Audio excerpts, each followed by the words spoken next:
Hello, ഞാൻ doctor Bharat Shekhar Nayanar. ഞാൻ അലസ് dental കോളേജിൽ ദന്ത പൊതുജനാരോഗ്യ വിഭാഗം ഡെന്റൽ പബ്ലിക് ഹെൽത്തിൽ അസോസിയേറ്റ് പ്രൊഫസറായി ജോലി ചെയ്യുന്നു. ഓറൽ ഹെൽത്ത് എന്ന് പറഞ്ഞു കഴിഞ്ഞാൽ പല്ലിന്റെ കേടുകൾ, പല്ലിന്റെ പ്രശ്നങ്ങൾ മാത്രമല്ല, അത് കൂടാതെ വായിൽ നാക്കിലുള്ള പ്രശ്നങ്ങൾ, മോണയിലുള്ള പ്രശ്നങ്ങൾ, വായിലുള്ള മറ്റ് ഭാഗങ്ങളിലുള്ള പ്രശ്നങ്ങളും ഓറൽ ഹെൽത്തിന്റെ ഭാഗമായിട്ട് വരുന്നതാണ്. ഓറൽ ഹെൽത്ത് എന്ന് പറഞ്ഞു കഴിഞ്ഞാൽ നന്നായിട്ട് ചവയ്ക്കാനും നന്നായിട്ട് ചിരിക്കാനും നന്നായിട്ട് സംസാരിക്കാനും വേണ്ടിയിട്ട് നല്ലൊരു ഓറൽ ഹെൽത്തിന്റെ ആവശ്യം നമുക്കുണ്ട്. എല്ലാവർക്കും ഉള്ള ഒരു സംശയമാണ് എങ്ങനെയാണ് നന്നായി ഓറൽ കെയർ മെയിൻറ്റെയിൻ ചെയ്യാൻ പറ്റുക എന്നുള്ളത്. ഇപ്പോൾ ശരിയായിട്ട് എങ്ങനെയാണ് ബ്രഷ് ചെയ്യേണ്ടത്? നമുക്ക് ബ്രഷ് ചെയ്യേണ്ടത് 2 മിനിറ്റ് ആണ് അതിന് വേണ്ടിയിട്ട് എടുക്കേണ്ട സമയം.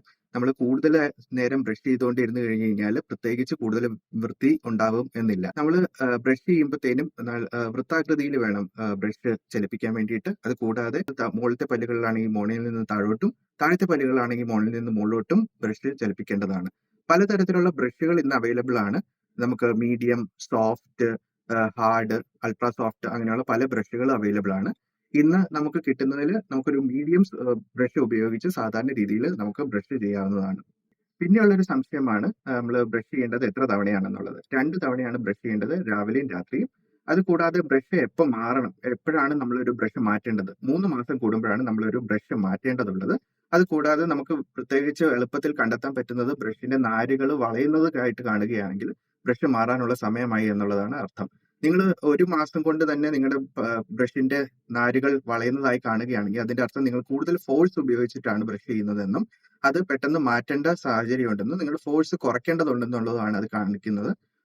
അതല്ലെങ്കിൽ 3 മാസം കൂടുമ്പോൾ തന്നെ നിങ്ങൾ ബ്രഷ് മാറ്റേണ്ടതാണ്.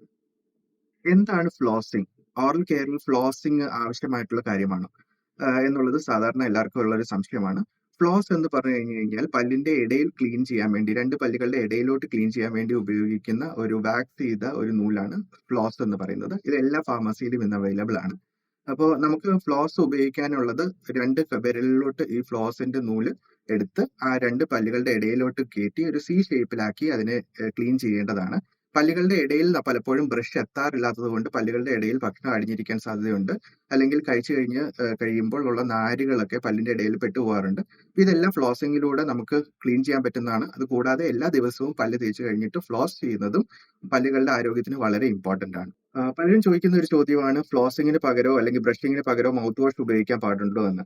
മൗത്ത് വാഷും ഫ്ലോസും ബ്രഷിങ്ങും എല്ലാം അതിന്റെ ഭാഗമായിട്ട് ചെയ്യേണ്ട കാര്യമാണ്. ഒന്നും ഒന്നിന് പകരമായിട്ട് ചെയ്യുന്ന കാര്യമാണ്. ഇപ്പൊ നമ്മൾ ഫ്ലോസ് യൂസ് ചെയ്യുമ്പോഴത്തേനും തന്നെ അതിന്റെ കൂടെ തന്നെ നമ്മൾ മൗത്ത് വാഷും കൂടെ ഉപയോഗിക്കുക. ഡെന്റിസ്റ്റിന്റെ പറയുന്നത് അനുസരിച്ച് വേണം നിങ്ങളൊരു മൗത്ത് വാഷ് ഉപയോഗിക്കേണ്ടത്. ജൂനിഫം 90.8 കേൾക്കാം, പാടാം, ആഘോഷിക്കാം.